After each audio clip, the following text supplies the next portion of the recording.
Welcome to संकल्प for teaching career. लें ऐसा संकल्प जो आपको कामयाब बना दे। स्वागत है आपका एनसीईआरटी कंप्लीट कवर सीरीज़ के एक और नए वीडियो में, जिसमें हम क्लास 7th के इतिहास का फर्स्ट चैप्टर कर रहे थे और पार्ट 1 में हमने इसके 6 क्वेश्चंस कर लिए हैं। आज पार्ट 2 करने जा रहे हैं हम, जिसमें क्वेश्चन नंबर 7 से स्टार्ट करेंगे। तो बिना देरी के स्टार्ट करते हैं क्वेश्चन नंबर 7। क्वेश्चन नंबर 7 है, जातियों के मामले कैसे नियंत्रित किए जाते थे? मतलब कि मध्यकाल के बारे में बात कर रहे हैं। मध्यकाल मतलब 700 ईस्वी से लेकर के 1750 ईस्वी के मध्य का काल। इस दौरान जातियों के मामले कैसे नियंत्रित किए जाते थे, ये हमारा क्वेश्चन है। तो आंसर में फर्स्ट पॉइंट है, अपने सदस्यों के व्यवहार को नियंत्रित करने के लिए जातियां स्वयं अपने अपने नियम बनाती थी। मतलब कि अपने सदस्यों को नियंत्रण में रखने के लिए जातियां नियम बनाती थी।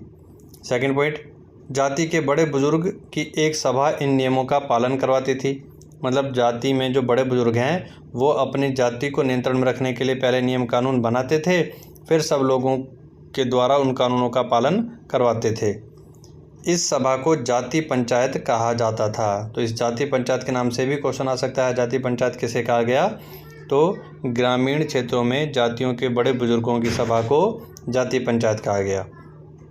8वां क्वेश्चन है, अतीत में विदेशी किसे माना जाता था? ये हम पहले भी पढ़ चुके हैं, उसको एक बार फिर देख लेते हैं। मध्यकाल में गांव में आने वाला अनजान व्यक्ति विदेशी कहलाता था। मतलब आज तो देश में बाहर के देश से कोई आदमी आए उसको हम कहते हैं विदेशी, लेकिन अतीत में गांव के बाहर से कोई अनजान व्यक्ति आ जाए तो उसको भी विदेशी कहा जाता था। क्वेश्चन नंबर 9 है, सर्व क्षेत्रीय साम्राज्य से आप क्या समझते हैं? मतलब सर्व क्षेत्रीय साम्राज्य किसे कहते हैं? तो एक ही पॉइंट में आंसर है, अनेक क्षेत्रीय राज्यों से मिलकर बने साम्राज्य को सर्व क्षेत्रीय साम्राज्य कहते हैं। जैसे दिल्ली सल्तनत, मतलब दिल्ली सल्तनत काफ़ी विशाल साम्राज्य था जिसमें कई राज्य शामिल थे। तो अनेक राज्यों से मिलकर बने साम्राज्य को सर्व क्षेत्रीय साम्राज्य कहते हैं। 10वां क्वेश्चन है, पांडुलिपियों के उपयोग में इतिहासकारों के सामने कौन कौन सी समस्याएं आती हैं? मतलब पांडुलिपियाँ जो बनाई गई थी, हाथ से लिखी हुई किताबें, उनके उपयोग में कौन कौन सी समस्या आती हैं? तो पहली समस्या है, पांडुलिपियों के उपयोग में इतिहासकारों के सामने निम्न समस्याएं आती हैं। कई बार पांडुलिपियों की लिखावट को समझने में दिक्कत आती है। मतलब कई पांडुलिपियां ऐसी मिली है हमें जिनकी लिखावट को समझने में दिक्कत आती है कि किस भाषा में लिखा गया है। नेक्स्ट, पांडुलिपियों की प्रतिलिपियों के प्रचलन के तेज होने के कारण मूल पांडुलिपियों का मिलना काफ़ी मुश्किल हो गया है। मतलब अब पांडुलिपियों की प्रचलन इतना ज़्यादा हो गया था कि जो पहली पांडुलिपि थी, जिसे मूल पांडुलिपि कहते हैं, पहले वो छपी, फिर उसके बाद कई सालों बाद लोगों ने उसी कहानी को दोबारा छापा, फिर उसी कहानी को एक बार और छापा, फिर एक बार और फिर एक बार और, इस तरह से मूल कथा को कई बार छापा गया। तो बाद में छापी गई पांडुलिपियाँ तो बहुत सारी मिलती है, लेकिन जो मूल पांडुलिपि है जो पहली बार छपी थी किसी भी कहानी को लेकर, उनका मिलना काफ़ी मुश्किल हो गया है। ये भी एक समस्या थी। फोर्थ, नई प्रतिलिपियां बनाते हुए नए लेखक कई छोटी बड़ी गलतियां कर देते थे, जिसके कारण मूल पांडुलिपि के अर्थ को समझना मुश्किल हो जाता है। जैसा कि अभी हमने समझा कि एक ही कहानी, जैसे मान लेते हैं महाभारत हो या रामायण हो, उसकी एक पहली किताब जब लिखी गई याद से तो उसको कहते हैं मूल पांडुलिपि। लेकिन उसी को पढ़ के लोगों ने उसको दोबारा लिखा, फिर उसको पढ़ के कुछ सालों बाद दोबारा लिखा, फिर उसको दोबारा बार बार लिखते गए। तो ये जो बार बार नए लेखक लिखते हैं तो ये पुरानी कहानी में कुछ ना कुछ गलतियां करके उसको थोड़ा सा बदल देते हैं, अपने विचार ऐड कर देते हैं।